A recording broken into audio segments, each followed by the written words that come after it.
buscamos trazer contribuições sobre a matéria que visam enriquecer ainda mais essa fiscalização.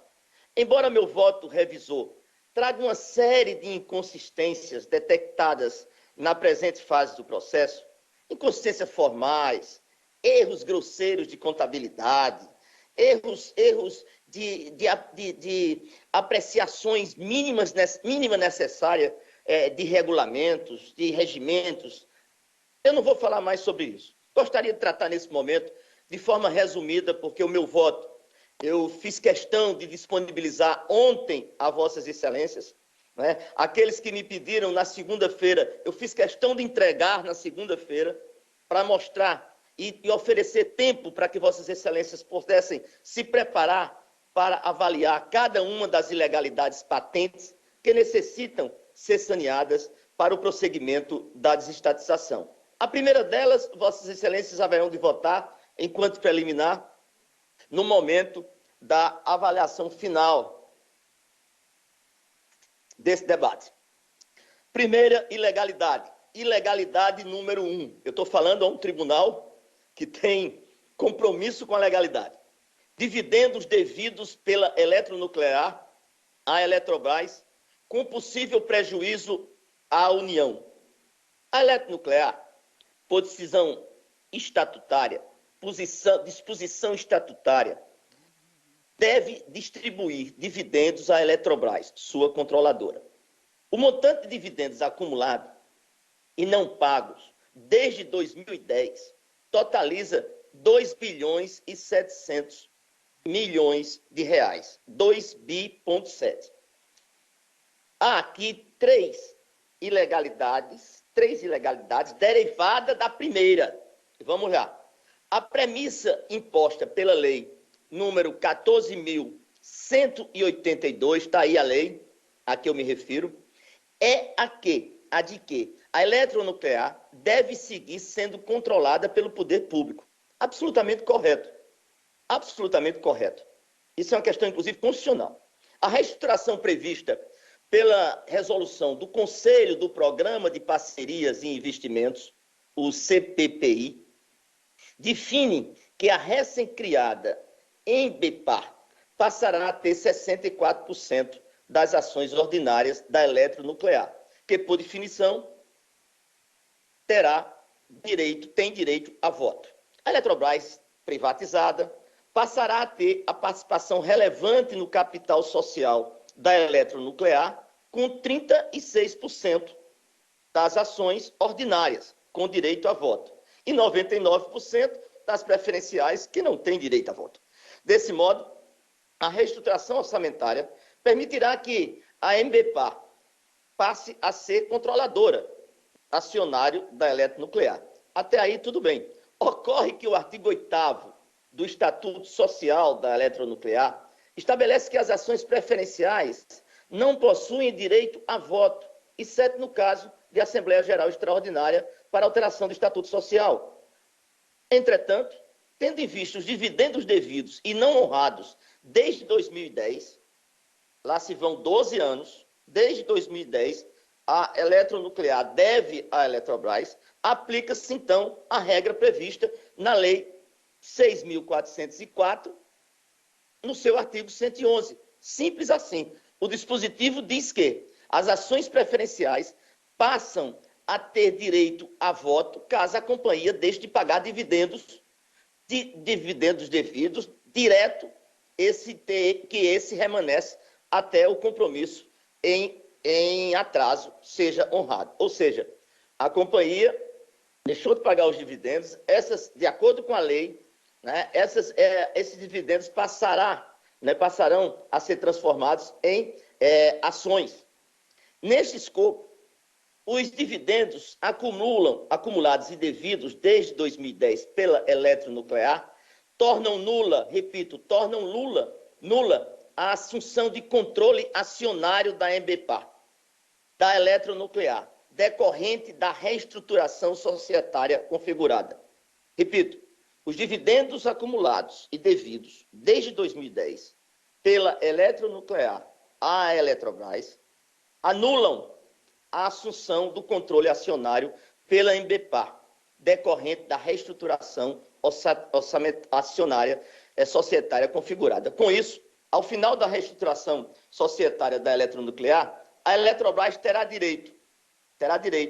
será titular da maioria das ações ordinárias e preferenciais, todas com direito a voto, enquanto não houver o pagamento dos dividendos acumulados desde 2010, no montante de 2,7 bilhões. Repito, ao final da reestruturação orçamentária, a Eletrobras privatizada, já com capital majoritariamente privado, esses privados serão titulares da maioria das ações ordinárias e preferenciais da eletronuclear, todas com direito a voto. Vai ser uma festa para a iniciativa privada controlar a política nuclear brasileira. Essa situação está posta para os senhores. E sendo assim, a Embepar não poderá exercer o direito de voto como acionista controlador, consoante o disposto do artigo 116 da mesma lei.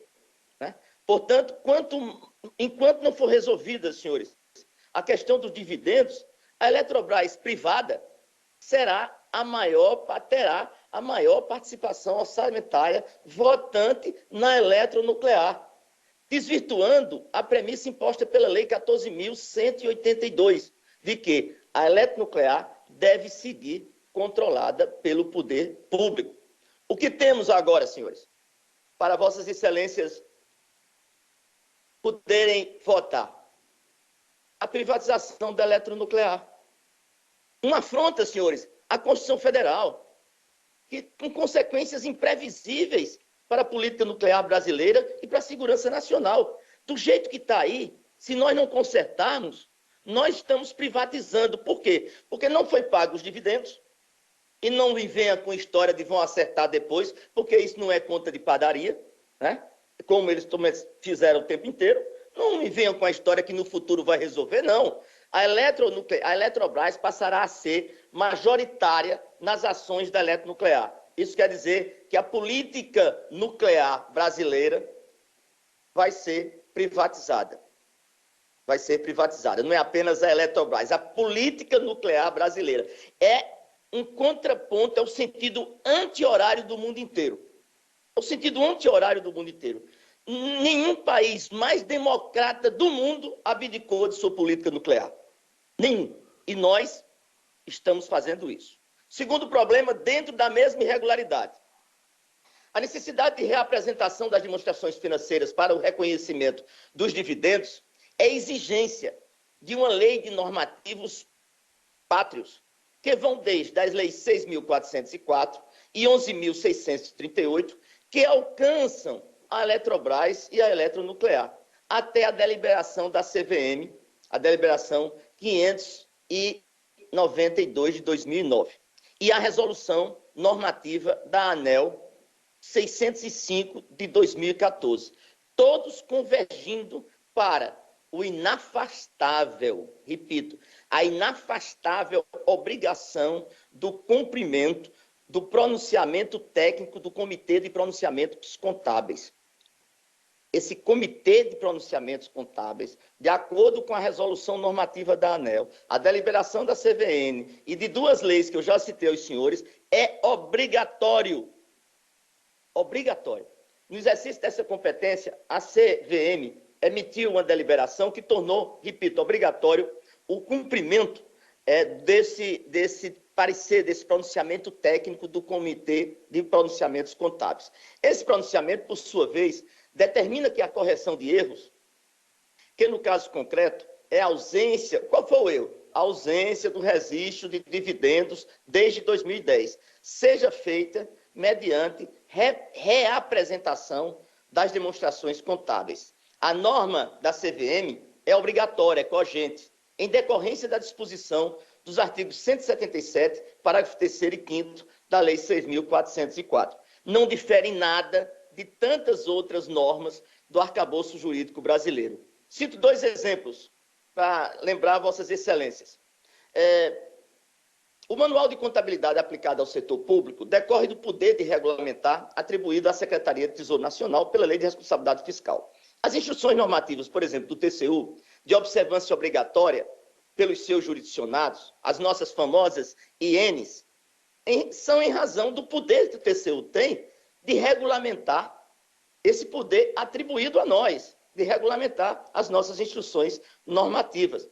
E trago um tema que não é novo a vossas excelências. Vou lembrar a jovialidade do ministro Bruno Dantas e a sua memória. O acordo de Vossa Excelência, ministro Bruno Dantas, o 2.931. Vossa Excelência determinou, e com apoio unânime dos seus pares, que, num caso exatamente igual, certo? Sem essa longevidade de 12 anos, como foi essa dívida da Eletronuclear com a Eletrobras, Vossa Excelência, no caso da Codesa, Vossa Excelência determinou que, previamente à publicação do edital para transferência do controle da Codesa, fossem promovidas correções nas demonstrações contábeis. Vossa Excelência se lembra disso. A resolução CPPI 2003, no seu artigo 11, faz menção ao montante de 2 bilhões e 700 milhões de dividendos devidos pela Eletronuclear à Eletrobras. A resolução é clara. De lá para cá, houve a publicação de 2 balanços dessa resolução de 2021, 2 balanços trimestrais. Aí você pergunta, por que não foi corrigido? Por que esses lançamentos não foram feitos? Ninguém sabe, o relator também não sabe. Eles tiveram 12 anos para fazer o lançamento. E depois a resolução mais recente foi de 2021. Já foi realizado 2 publicações e eles esconderam essa dívida. Vou ler o artigo 205 da lei.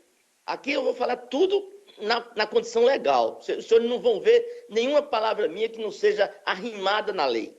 O dividendo poderá ser pago, salvo deliberação em contrário da Assembleia Geral, no prazo de 60 dias da data em que for declarado, e, em qualquer caso, dentro do exercício social. Questiono, a lei não foi cumprida porque poderia, de algum modo, atrapalhar o cronograma. É por isso que eles não publicaram a dívida. Eles tiveram a oportunidade de publicar, mas a lei determina que eles vão ter ser pagos por deliberação num prazo de 60 dias. E aí, com esse calendário louco que eles fizeram para entregar essa Eletrobras rapidamente à iniciativa privada por esse preço de banana que estamos entregando, essa ilegalidade está flagrante. Né? O terceiro problema, ainda devido à ilegalidade número 1, né? Ainda com relação a esses dividendos, é a apresentação das demonstrações financeiras da Eletrobras e da Eletronuclear para evidenciar os dividendos a receber e pagar, respectivamente, deve ser feita previamente à desestatização.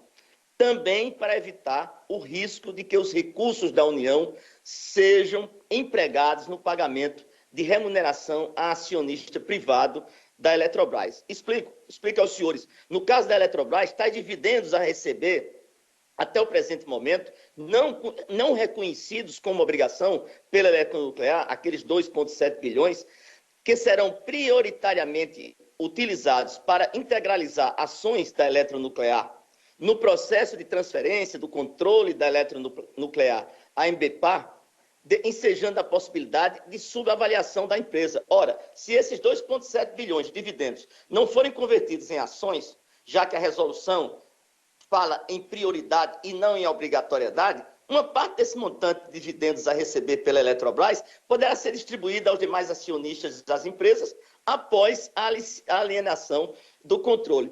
Quanto custará isso? Vou falar para os senhores. Quanto é essa conta?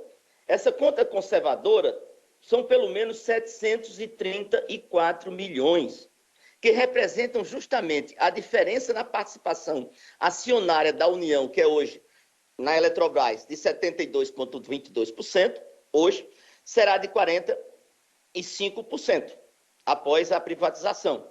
Né? Ou seja, se eu aplicar essa diferença de 72 para 45 nos 2,7 bilhões, eu vou ter aí 734 milhões se não for feito esse ajuste, além de vender a Eletrobras por esse preço, conforme vimos na primeira etapa, a União perde mais 743 milhões. Acreditem, senhores, É a pura verdade. Assim, é imperativa a correta evidenciação de tais dividendos nas demonstrações financeiras da Eletrobras e da Eletronuclear, por meio de sua representação, conforme determinado pelas normas que regem a matéria, todas as leis, todos os normativos já foram divulgados, já foram esclarecidos, seguida do efetivo pagamento de tais dividendos. Tais correções devem ser realizadas previamente à efetivação da operação de transferência de controle da Eletrobras, a exemplo do que determinou o já mencionado Acórdão 2931, que tratou da desestatização da Codesa. Em resumo, caso as ilegalidades permaneçam, o que teremos é a privatização, senhores, da Eletronuclear e ainda um prejuízo à União de 400 e 743 milhões. Esse é o resumo da primeira ilegalidade. Ilegalidade número 2. Itaipu Binacional. Orgulho desse país. Todos nós já fomos a Itaipu. Sabemos o que foi a construção durante 30 anos e quanto custou ao brasileiro amortizar a Itaipu. A Itaipu está no bolo. A Itaipu Binacional também está no pacote, né? E eu inicio falando da Itaipu, dizendo que foi muito grosseiro por parte do governo brasileiro sequer em Itaipu. E eu perguntei ao colega controlador-geral do Paraguai quantas reuniões o BNDES, o Ministério de Minas e Energia, fez com o seu sócio, o seu parceiro, para dizer, olha, parceiro, nosso negócio está sendo assim, fique tranquilo, nós vamos privatizar, mas os limites são esses. Nenhuma vez. A parte paraguaia foi tratada com desprezo por parte do Brasil. E o contrato vai terminar e nós vamos ver a consequência dessa chateação por parte do Paraguai logo, logo. Vamos lá. Valoração da Itaipu Binacional. A Lei 14.182 prevê a transferência da Itaipu Binacional para a nova empresa pública, a Embepar. Em resumo, a Embepar sucederá a Eletrobras em Itaipu. Para tanto, a Embepar deverá pagar um valor justo para a Eletrobras pela aquisição de Itaipu. A irregularidade reside, senhores, na forma como foi calculado esse tal valor justo de Itaipu, que foi fixado mediante uma resolução CPPI no montante de irrisórios 1,2 bilhão de reais. É quanto a Itaipu foi calculada pelo Ministério de Minas e Energia, pelos órgãos de governo. Ela só vale 1,2 bilhão de reais. Resultado da atualização monetária dos 50 milhões de dólares referentes ao capital social original da Eletrobras em Itaipu, pelo lado brasileiro, de 50%.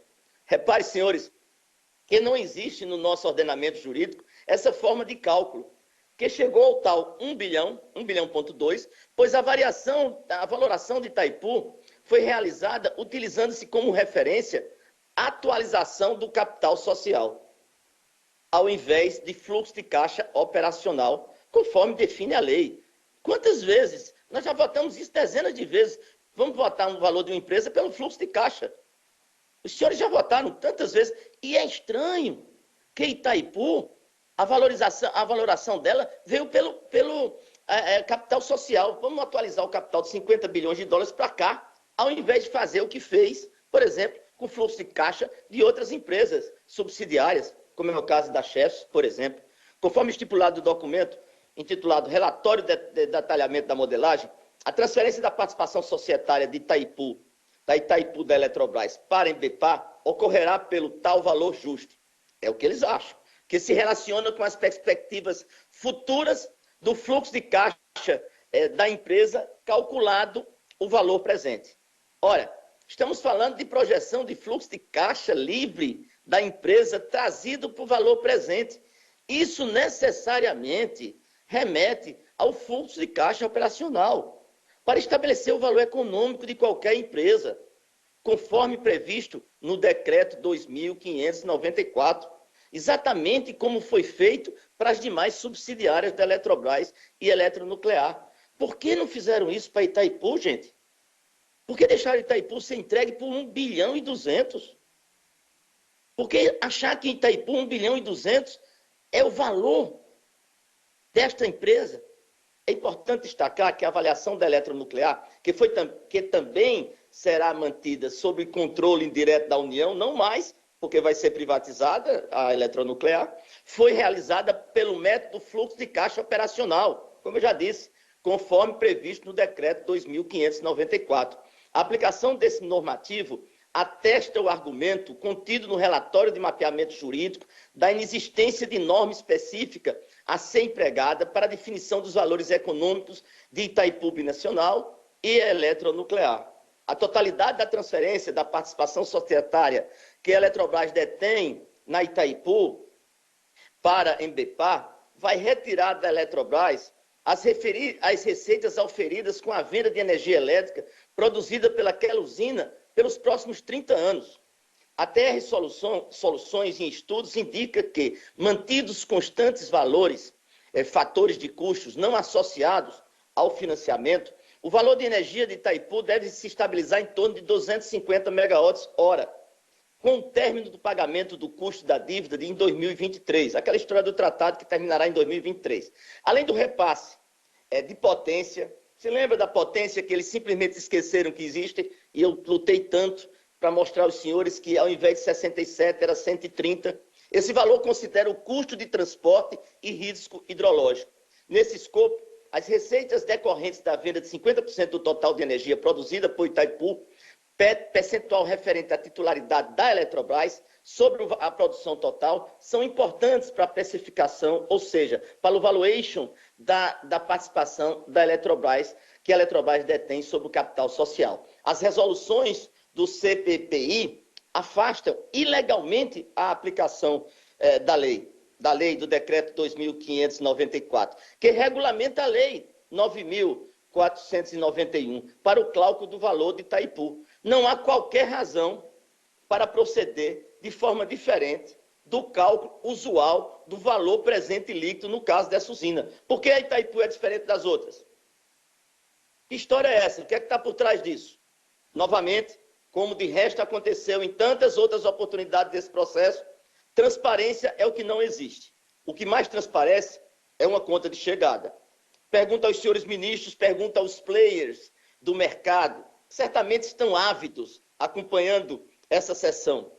Pergunta aos consumidores brasileiros, às grandes vítimas dessa privatização. Pergunta a qualquer pessoa que se interessa possa minimamente pelo tema. A usina elétrica de Itaipu vale apenas 1,2 bilhão de reais? Será? Ressalto que a energia gerada e vendida oriunda de Itaipu responde a 33,1 gigawatts, mais ou menos na mesma ordem de grandeza da Chesf e de Furnas, e cerca de 11 gigawatts a menos do que a Eletronorte. Será que Itaipu só vale 1,2 bilhão de reais? Quem está ganhando com isso? Certamente o valor econômico de 50% da usina hidrelétrica de Itaipu seria bastante superior, caso fosse elaborado um fluxo de caixa operacional, para termos ideia da representatividade que estamos falando. Falamos de uma empresa que tem 17% é responsável por 17% da energia brasileira. Falamos de uma empresa que tem uma malha de transmissão que é fundamental para o país. Para termos uma ideia dessa representatividade, estamos falando, o VPL de Itaipu podia facilmente superar a casa de dezenas de bilhões de reais se compararmos com outros fluxos de caixa da Chesf, de Furnas e da Eletronorte. Isso tem impacto impacto direto no valor da ação. É por aí que começam as dúvidas e as suspeições. Levando-se em conta o número atual de ações existentes na Eletrobras, o número atual de ações, 1,6 bilhão de unidades, informação que essa informação é pública. A cada erro de 1 bilhão de reais, que deixa de ser computado no valor presente líquido, a cada bilhão de reais consolidado, incluindo Itaipu, para mais ou menos, gera impacto. no valor da ação de 63 centavos. Isso é público. A cada bilhão de reais que a gente deixa de colocar na nossa empresa, há um impacto de 0,63 centavos. Atentem para a consequência disso. 10 bilhões a menos, indevidamente desconsiderado pelo lado ativo, ou 10 milhões a mais, indevidamente considerado na parte do passivo, gera um impacto direto de nada mais, nada menos do que R$ 6,30 no valor mínimo da ação. Assim, diante da flagrante ilegalidade, na forma como foi calculada a participação brasileira de Itaipu, é evidentemente subavaliada, ela está muito, porque os valores eu não posso falar, porque são mantidos em sigilo, e eu tenho responsabilidade pública, tá certo? Mas posso dizer aos senhores que é ultrajante a relação entre Chesf, entre Eletronorte, entre outras, com Itaipu. É ultrajante. Ela não foi subavaliada, não. Ela está sendo quase dada. A minha proposta é determinar que a valoração econômica dessa usina seja feita a partir do seu fluxo de caixa operacional, como manda a lei, de acordo com a lei. Em resumo, essa ilegalidade que Itaipu está sendo negociada, como se diz lá na Paraíba, é negócio de pai para filho. Muito mais do que isso. Muitíssimo abaixo do valor calculado para as outras empresas. Não se sabe se por erro doloso, a cada dia que eu leio esse processo, mais eu sei que é um erro doloso. Há uma trama por trás de tudo isso, ou culposo pela não precificação do valor presente líquido, desconsiderando dezenas de acórdãos deste tribunal e a legislação em vigor. Essa foi a segunda ilegalidade. Vou para a terceira. Irregularidades nos serviços de avaliação independente. Essa é aquela história lá do sujeito A, do serviço A e do serviço B. O BNDES contratou duas consultoras independentes, né? E chamadas serviço A e serviço B. Essas consultoras, elas tiveram, no primeiro tempo eu mostrei que o serviço A estava completamente diferente do serviço B. O serviço B tinha determinados critérios, colocava determinadas questões no seu valuation que não estava no serviço A. E assim é o contrário. Quer dizer, eles simplesmente levantaram duas empresas ao invés de uma. Eu vou contar essa história para os senhores. O cálculo do preço mínimo da ação da Eletrobras para sua capitalização decorre da média aritmética entre os valores dos estudos realizados pelo serviço A e pelo serviço B, contratados pelo BNDES. O valuation da Eletrobras foi omitido pelo somatório dos valores de cada ativo da empresa, que compõe a estatal, ou seja, as subsidiárias coligadas, as diversas subsidiárias, as coligadas, as SPEs, as participações minoritárias, tudo isso deduzido da dívida, considerando ainda o valor a ser pago para a CDE e para o Tesouro Nacional, denominado bônus de outorga. Os fluxos de caixa foram descontados a valor presente líquido até a data da publicação das demonstrações financeiras do terceiro trimestre, mediante a adoção de uma taxa de desconto oriunda da estimativa do custo médio ponderado de capital, a WACC, é uma sigla em inglês. Existem duas variáveis no presente caso, que impactam o custo-valor do presente líquido, que impactam isso. O preço da venda de energia de longo prazo e o cálculo do capital próprio para estimar a taxa de desconto. Lembram os senhores que eu disse que a taxa de desconto, disse e provei, que a taxa de desconto foi feita, né, foi descontado muito além do que era devido lá no primeiro tempo dessa privatização, dessa liquidação, detectamos inconsistências graves em ambas. Falo primeiro da venda de energia a longo prazo. Esta, senhores ministros, se não fosse trágico, seria cômica. Os estudos estimam os preços de longo prazo, né, o preço no longo prazo, com base no preço de geração de energia eólica. Energia eólica? Os estudos de preço de longo prazo foram tomados com base da Eletrobras, um preço de energia eólica? Veja a incongruência. A Eletrobras sabe fazer o quê? Não é energia hídrica? Não é fonte hídrica? Quantos anos a Eletrobras tem expertise na fonte hídrica? A eólica é responsável pela produção da Eletrobras de 2,4 mil gigawatts.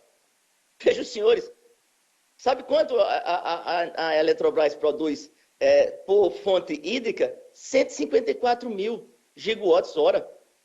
Quer dizer, como é que você desprezou a expertise para fazer o valuation, para fazer o levantamento da fonte hídrica para correr para a fonte eólica? Qual foi a justificativa? Se 95% de toda a fonte de energia da Eletrobras é fonte de reserva hídrica. Meu Deus, nós estamos diante de mais uma conta de chegada. O TCU, em 5/5, aprovou a venda no longo prazo de 2030 a 2051, aquela venda, isso foi no voto lá, de 167,30 reais megawatts. Isso está no termo do acordo do ministro Nardes, acordo 1047. Em 15/2 de 2022, no acordo 226, o TCU analisou a primeira fase de estatização. O TCU aprovou, contra o meu voto, a venda a longo prazo de 2028 a 2052 de 172 megawatt-hora, correspondente ao custo marginal de expansão de energia, somente com energia, CME Energia, não levar em conta potência. Nessa toada, entendo que a melhor alternativa ante a ausência de regime de liberdade de formação de preço é resgatar o preço de venda da energia no longo prazo, que é esse 172, do ano de 2030, por já ter sido aprovado por esse colegiado nos termos do acordo deste plenário, ou, alternativamente, que seja adotado o valor custo marginal de expansão, que é de 246 no ano de 2030. Essa é a minha proposta. Trato agora do cálculo do capital próprio do modelo de precificação dos ativos de capital. As irregularidades nos parâmetros deste cálculo, que detalho, tem como impacto a redução do valor presente líquido dos fluxos de caixa das empresas. Destaco duas irregularidades.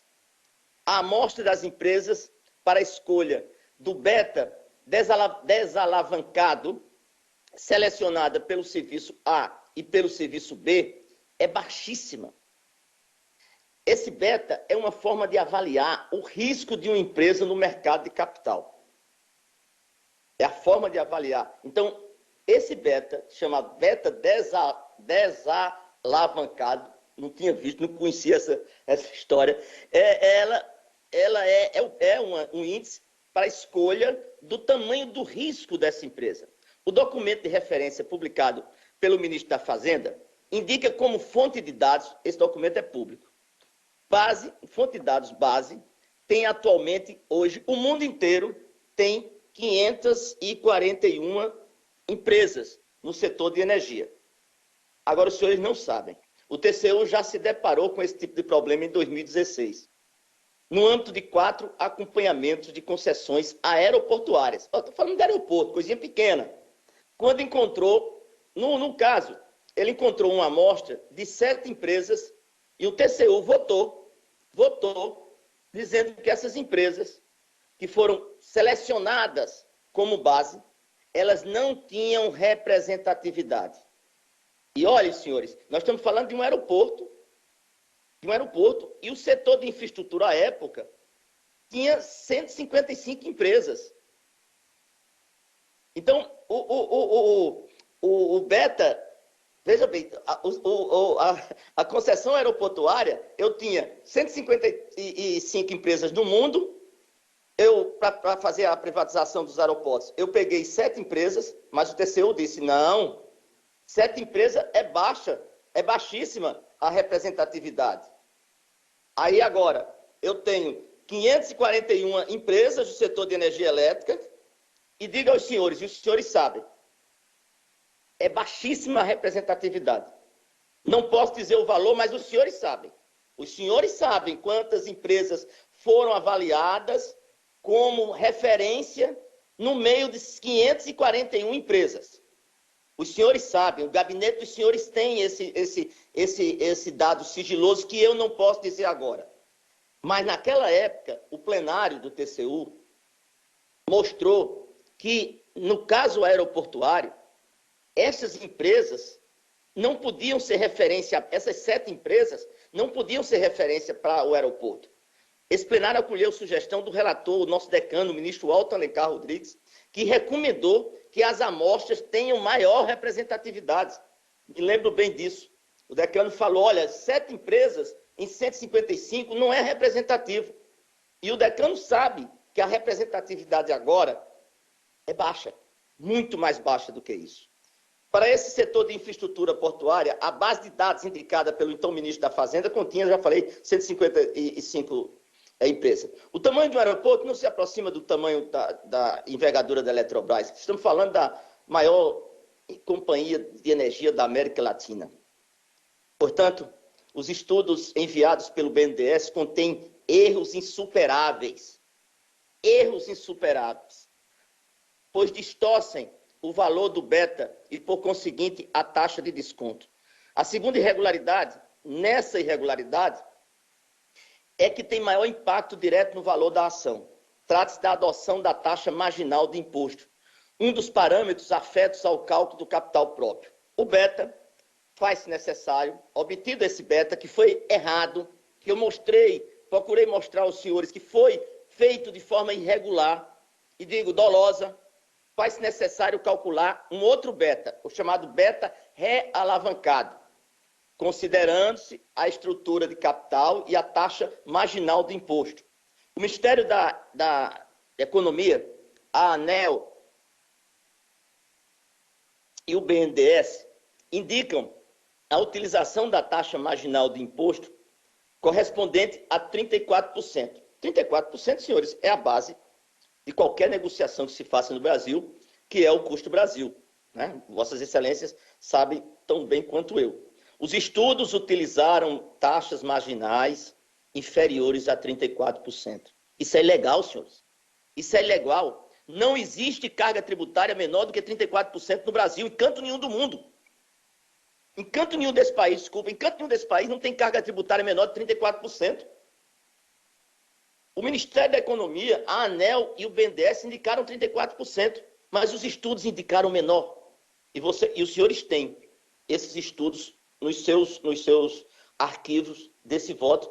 Esse também, Flávio, é um dado sigiloso, não é isso? Não? Então não é. Os estudos, posso dizer aos senhores e dizer ao Brasil, os estudos utilizaram valores abaixo. Por quê? Veja o tamanho da irregularidade. Caso os serviços tivessem adotado esse beta desalavancado, correspondente ao período de avaliação correto, e a taxa marginal de 34%, de acordo com a legislação tributária brasileira, os valores das empresas Furnas, Chesf, Eletronorte e Citep teriam um aumento de 9,3 bilhões de reais em termos de valor presente líquido.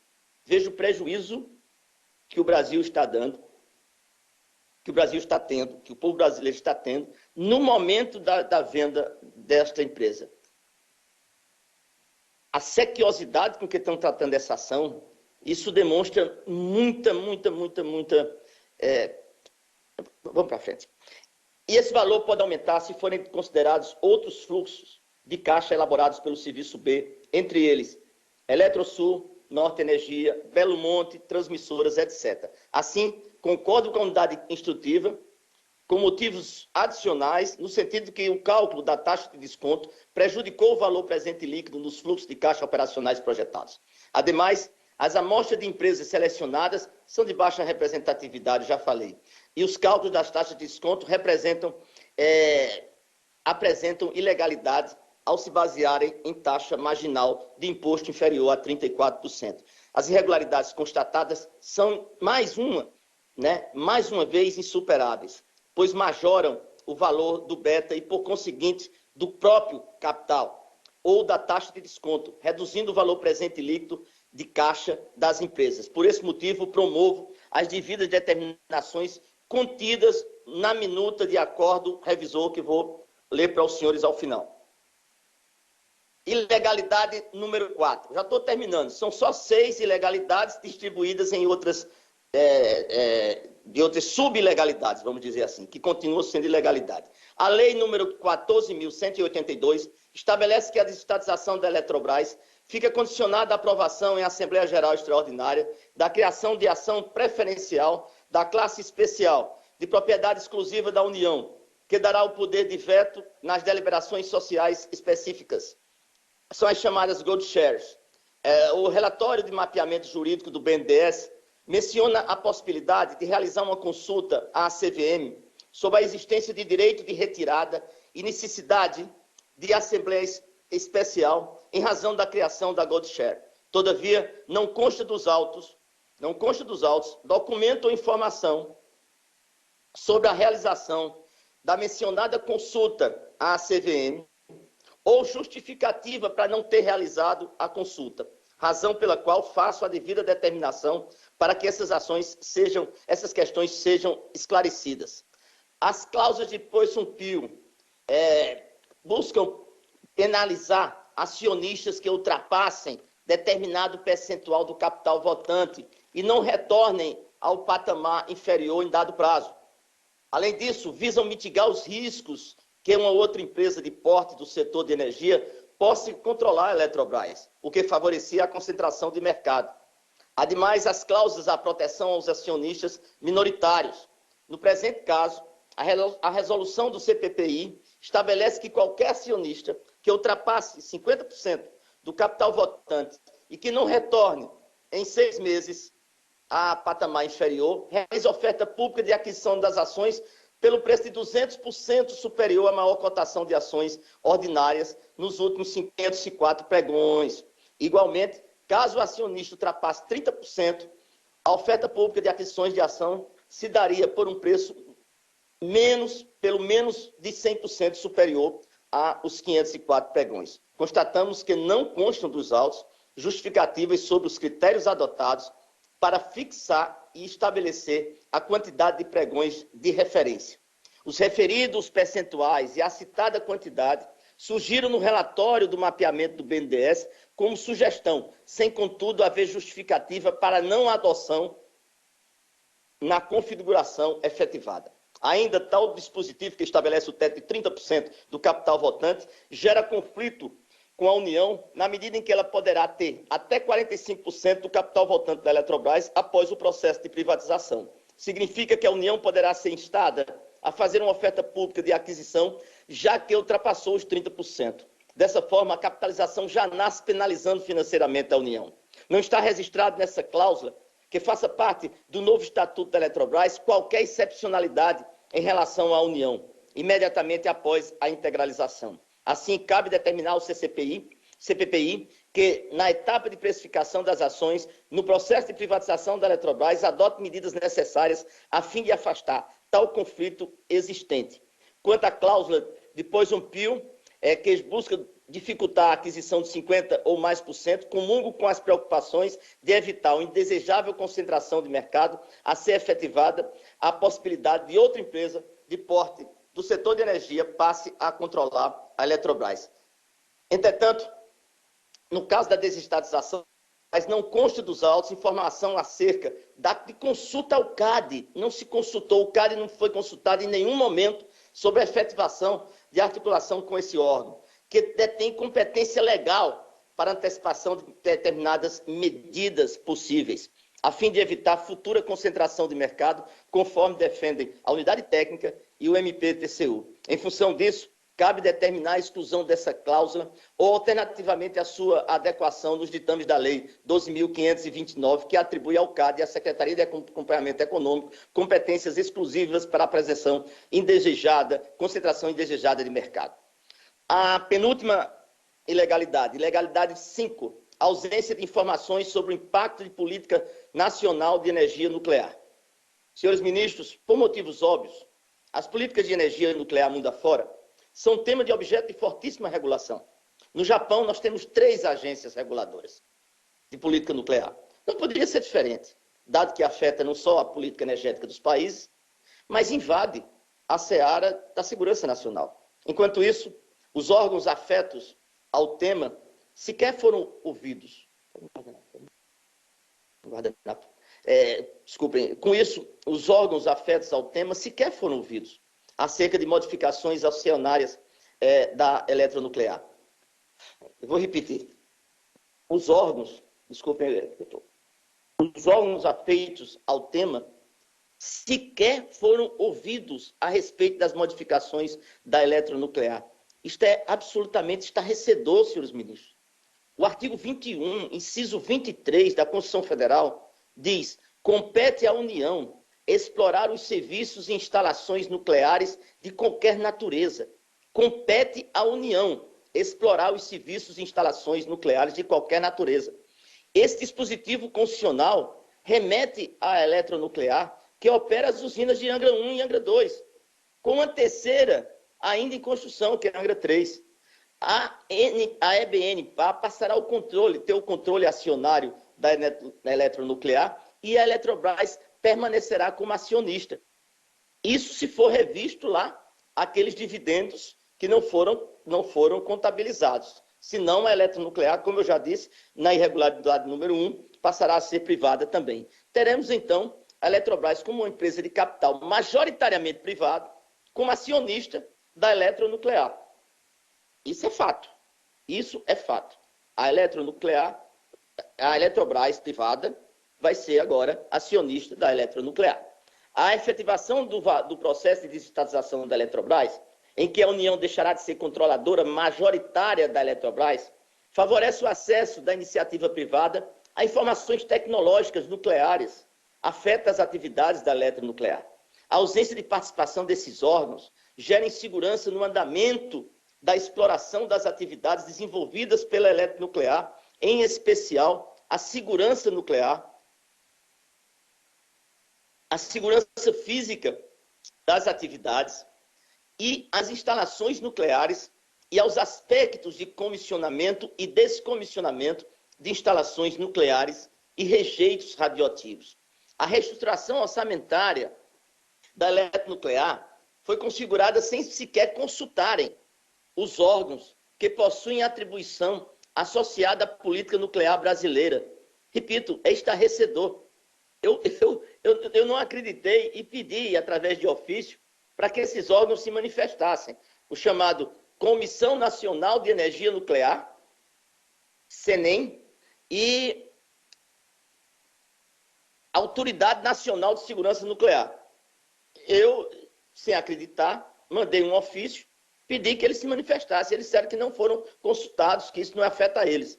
Criadas pela cisão do CNEM, nos 4 dias antes da resolução. Nesse sentido, é imperativo determinar ao CPPI que, até a etapa de precificação das ações, adotem medidas necessárias a fim de assegurar a participação da Autoridade Nacional de Segurança Nuclear, tendo em vista os desdobramentos e impactos advindos da reestruturação societária da eletronuclear. Senhores, é difícil imaginar o país simplesmente largar uma política nuclear que há dezenas de anos tem sido construído com percalços. Nós tivemos exemplos de Angra 2 e Angra 3. Os países do mundo estão cada vez mais rigorosos com essa questão, mas o Brasil entende que deve privatizar.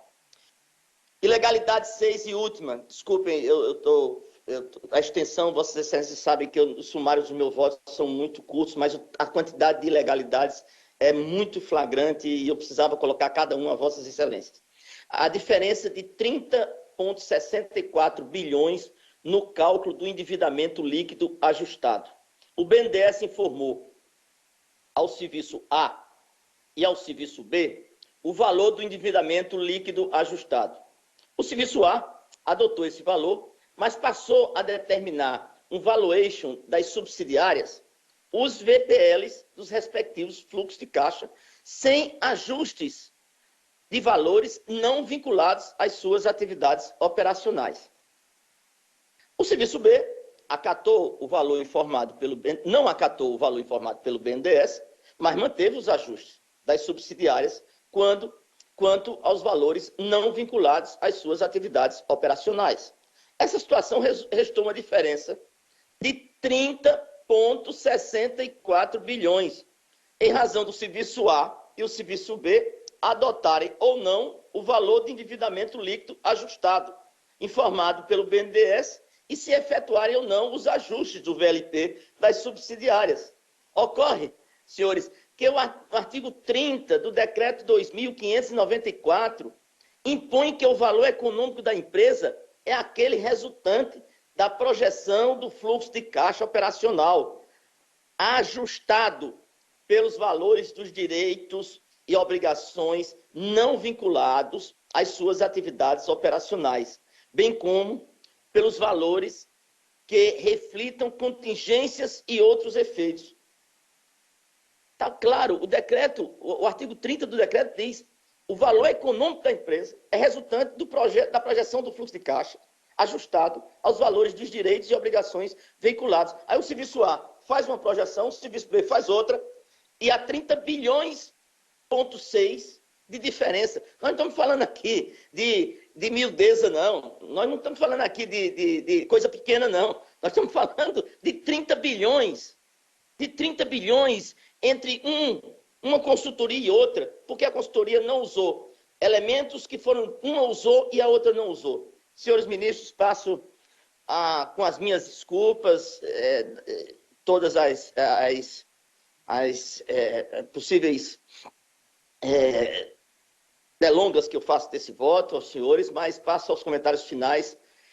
Pela segunda vez, o TCU tem diante de si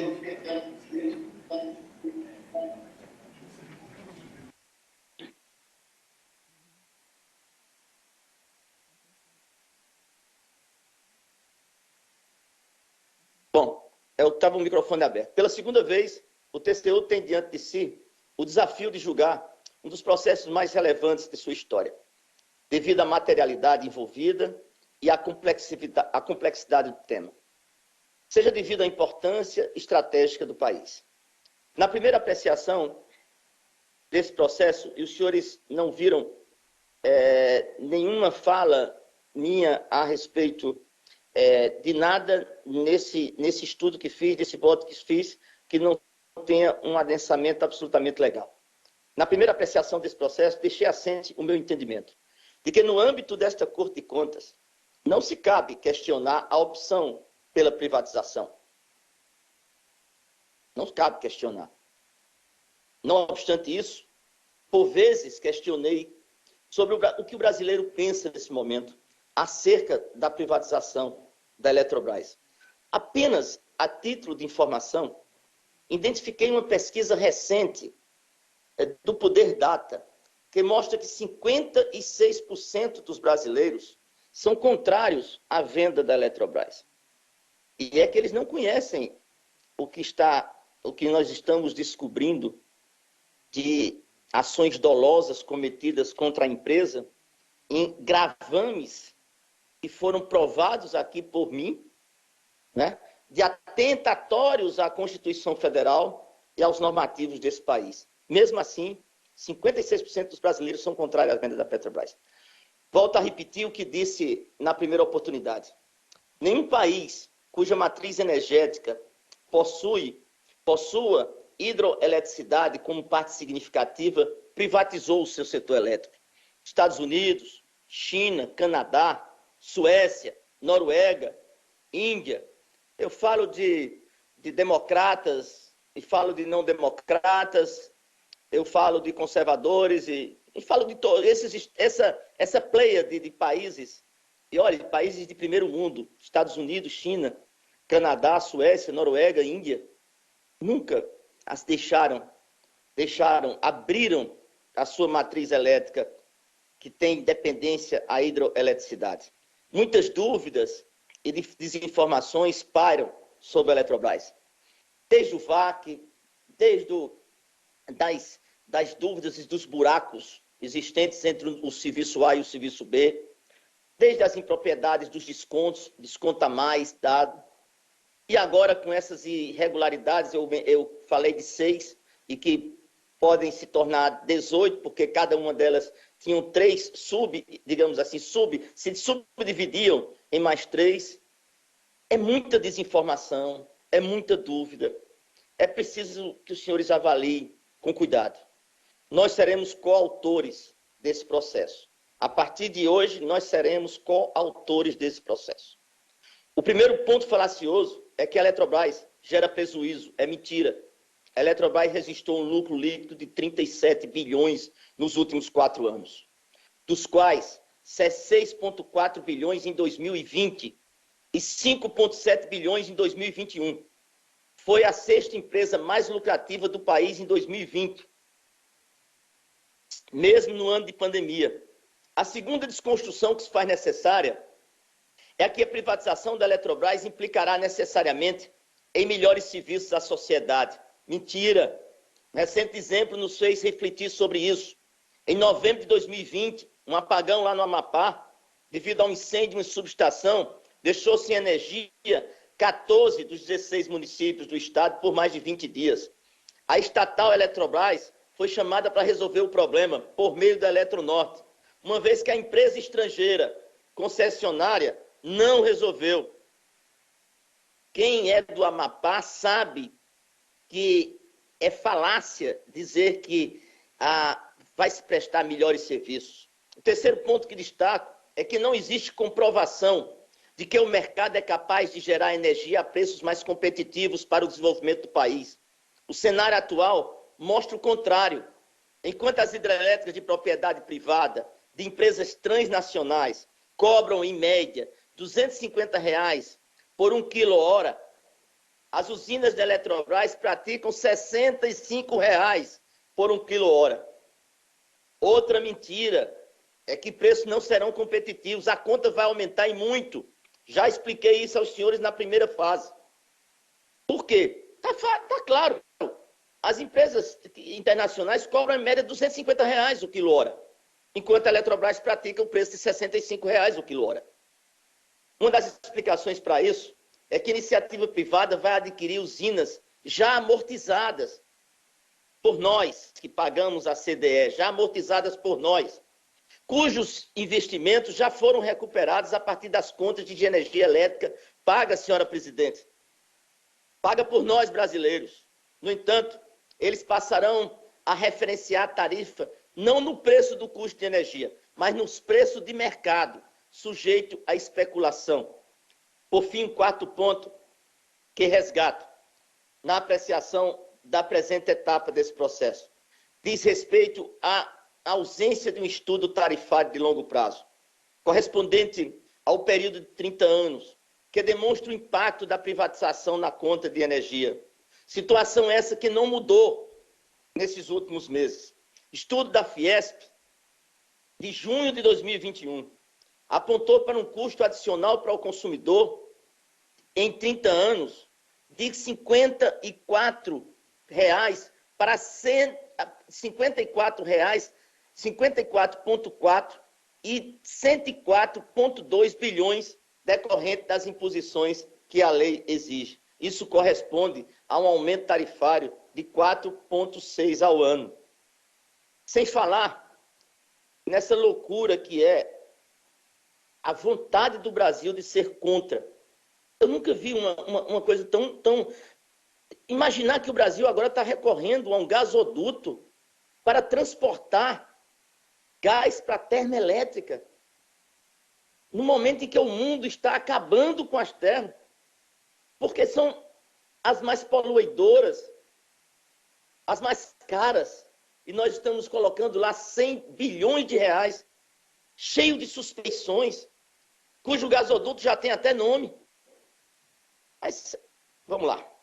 Além dessas impressões pessoais que tratei no meu voto revisor, foram questões técnicas, eminentemente técnicas. No interior desse país, lá na minha Paraíba, é muito conhecida a expressão comprar lá no... Eu sempre gosto e me orgulho de dizer que sou do mato. Eu sou matuto. Comprar uma égua prenha é um bom negócio. Comprar uma égua prenha é um negócio de sorte. O sujeito compra um animal e depois, na verdade, está levando 2 pelo preço de 1. É o que vimos aqui na uma potencialização, extensionando essa sessão com os senhores. Nós estamos, os homens do mercado, que estão em festa hoje, estão comprando uma égua prenha premiadíssima. Tem tantos filhotes que nem se imagina. Mas essa égua prenha carrega vícios, carrega dúvidas, senhores. Senhores, carregam dúvidas aqueles que estejam já espocando as suas champanhes nesse momento. Já que, conforme demonstrei exaustivamente, permanecem várias ilegalidades nos processos que atentam contra a segurança jurídica.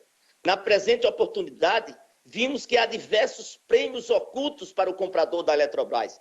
Repito, prêmios ocultos. Estamos diante do desfazimento de um patrimônio público por valor muito menor do que ele representa. Identificamos dezenas de ilegalidades. São afrontas diretas à lei, sem falar nas inobservâncias a normativos infralegais e à própria Constituição Federal, além de descumprimento de acórdão e de jurisprudência do próprio tribunal. Não menos importante, aqui trago à luz exemplos, não menos importante, aqui trago à luz a questão da energia nuclear. Os acidentes de Chernobyl e Fukushima, em 86 e em 2011, foram acontecimentos históricos que deixaram marcas e consequências até hoje. A regulação sobre política nuclear é fortíssima no mundo todo, até mesmo em países cuja interferência do Estado, repito, é mínima, como os Estados Unidos. De acordo com o estudo da FGV sobre energia nuclear, hoje os Estados Unidos são um país do mundo, são um país do mundo que com maior participação privada no setor nuclear, mas o governo é fortemente envolvido. Países como Japão, França e Alemanha, entre outros, também apresentam rigorosos órgãos responsáveis por política de regulação nuclear. Enquanto isso, é escandaloso que o Brasil, nenhum dos órgãos responsáveis por política nuclear, em especial a recém-criada Autoridade Nacional de Segurança Nuclear, foi consultado sobre a reestruturação acionária.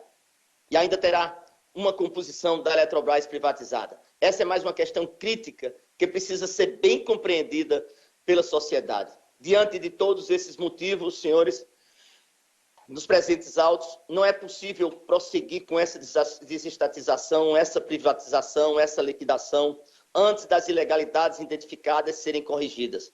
Por essa razão, voto para que o tribunal adote a minuta de acordo e peço à senhora presidente para ter, ao final, esse primeiro apreciação de vossas excelências, como já mencionei, com os encaminhamentos que já mencionei ao longo da minha posição. Com relação à declaração de voto apresentada pelo queridíssimo e eminente decano Walter Alencar Rodrigues, enalteço as preocupações que Vossa Excelência apresentou, contudo, não compartilho com o entendimento de que as falhas encontradas no presente processo foram sanadas, restando apenas miudezas.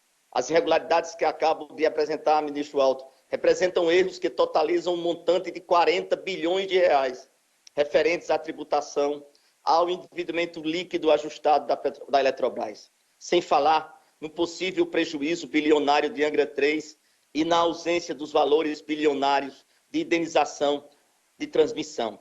Esse valor não é miudeza, data vênia, Vossa Excelência. São erros que devem ser corrigidos como premissa para o prosseguimento da capitalização das ações da Eletrobras. É como voto, senhora presidente.